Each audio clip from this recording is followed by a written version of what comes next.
The silence did not start as a choice. It started as a lesson. A slow, repeated lesson that my voice did not change anything, that my words landed and then disappeared without trace, that speaking up cost me energy I could not afford to keep spending on results I could not count on receiving.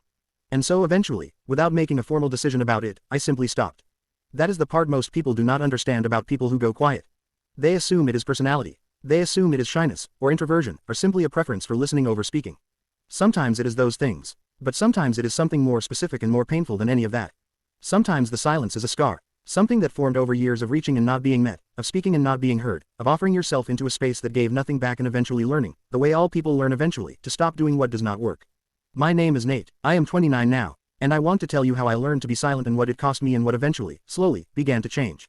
I grew up in a household that was not unkind but was not particularly attentive either. My parents were busy people. My father worked long hours and came home too tired for much more than the practical business of the evening. My mother was present in a physical sense but carried a kind of preoccupation that made genuine attention feel like something she was always in the middle of gathering rather than something she was able to give freely. I was the middle of 3 children, which meant I was neither the oldest with their natural authority nor the youngest with their natural claim on care. I existed in a space that required me to be fairly self-sufficient fairly early. I do not say this to assign blame. I understand now, in a way I could not as a child, that people give what they have and are limited by what they are carrying. But understanding the cause of something does not undo the effect. And the effect, in my case, was a gradual learning that my inner life was primarily my own business. That what I felt and thought and needed was something I was largely expected to manage privately and quietly and without making it someone else's problem. I carried that lesson into school. I was not a disruptive kid. Not a particularly visible one. I did my work and stayed in my own lane and did not raise my hand often in class, not because I did not have thoughts but because the habit of offering them had never properly formed. My teachers described me in report cards as quiet and self-contained, words that sounded like compliments but were really just descriptions of a child who had learned that the interior world was private property. By the time I was 17 I had internalized the silence so completely that it had stopped feeling like a strategy and started feeling like identity. I was just someone who did not say much. Someone who listened more than he spoke. Someone who was easy to be around precisely because he did not ask much of the space around him. And people responded well to that, in a surface-level way, which reinforced the whole thing further. Being quiet was socially convenient. It made me likable in a low-maintenance kind of way. It meant I was never the one making things awkward or emotional or complicated. I was the one who absorbed everything and reflected back a kind of steady, uncomplicated presence that people found restful. What nobody saw was the accumulation happening underneath. Every unexpressed thought, every unshared feeling, every moment where something real rose up in me and I assessed the room, found insufficient conditions, and let it sink back down. It was accumulating in a way that was slow enough not to feel like a crisis but consistent enough that it was quietly changing things. I was 24 when I moved into my own apartment for the first time. A new city, a new job as a researcher at a small think tank, new social landscape. I had imagined that a fresh start might interrupt the pattern somehow. That without the accumulated history of existing relationships, I might show up differently. More open, perhaps, less reflexively quiet, but patterns do not care about new cities. They travel with you because they are not about place. They are about the wiring you arrive with. I moved into the new job in the new social world and promptly reproduced the same version of myself I had always been. Attentive, reliable, pleasant, not particularly forthcoming. I made acquaintances quickly and genuine friends slowly and kept the real texture of my inner life almost entirely to myself, not because I had decided to, but because it had become so automatic I did not notice I was doing it. My closest colleague at the think tank was a man named Piers, who was 31. He was one of the most genuinely curious people I had ever been around. He asked questions that were not small talk. He listened in a way that made you feel the information you were giving him was actually being processed rather than just received. And he noticed, within the first few months of working together, that I had a habit of starting a thought and not finishing it. He did not make a production of it. He just mentioned it once, lightly, after I had done it 3 times in a single conversation. He said something along the lines of you do that thing where you start to say something and then you pull it back. What is it that you pull back? I did not answer honestly. I gave him a deflection and moved the conversation to safer ground and he let me, because he was perceptive enough not to push. But the observation stayed with me in the way that precise things do. Because he was right, I did do that. I started sentences and then made a decision mid-sentence that what was coming next was not safe to put in the room and I would close them off before they arrived.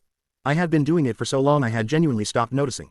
He noticed on the 3rd month of knowing me. That said something, but then something happened that was not connected to peers or work or any of the social landscape I had been building. I got a call from my younger brother, Eli, who was 24. We were close in the way that people are when they have shared a particular kind of childhood, with a specific understanding of the family they came from and the unspoken rules that had governed it.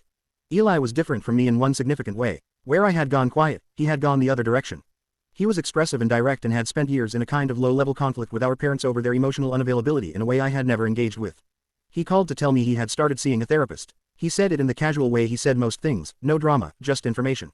And then he said something that lodged in me and did not leave for weeks. He said he had spent the first 3 sessions mostly talking about how he had always felt like Nate was the one who had figured it out, the one who had found a way to be in the family without the constant friction, and his therapist had asked him what he thought the cost of that had been. He was not saying it to upset me. He was just sharing what had come up. But the question his therapist had asked about me landed in me as if it had been asked directly. What had the cost been? I sat with that question for several days, and the honest answer that came back was not small. The cost had been my voice. Not literally. I could speak. I was speaking all the time. But I was not saying anything that was actually real or risky or fully mine. I was speaking from the managed surface of myself constantly, offering enough to maintain connection and enough to seem present, but never enough to actually be known. I had learned to inhabit the space of conversation without ever fully entering it.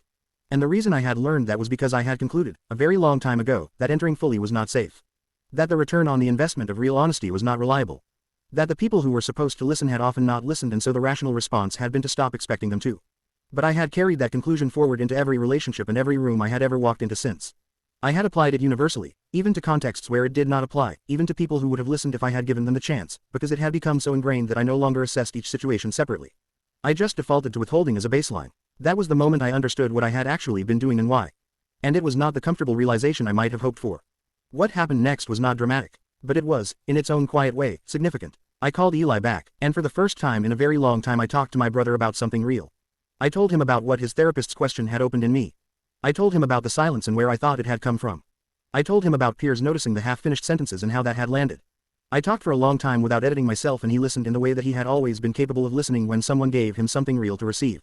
At the end he said he had not known any of that. That he had always thought I was just built differently. More private by nature, less in need of being heard. I told him I was not less in need. I had just gotten very good at pretending otherwise. That conversation with Eli was the first crack in something I had been carrying for 20 years. It did not solve everything, but it created a small opening. And small openings, if you are willing to keep them open, have a way of growing.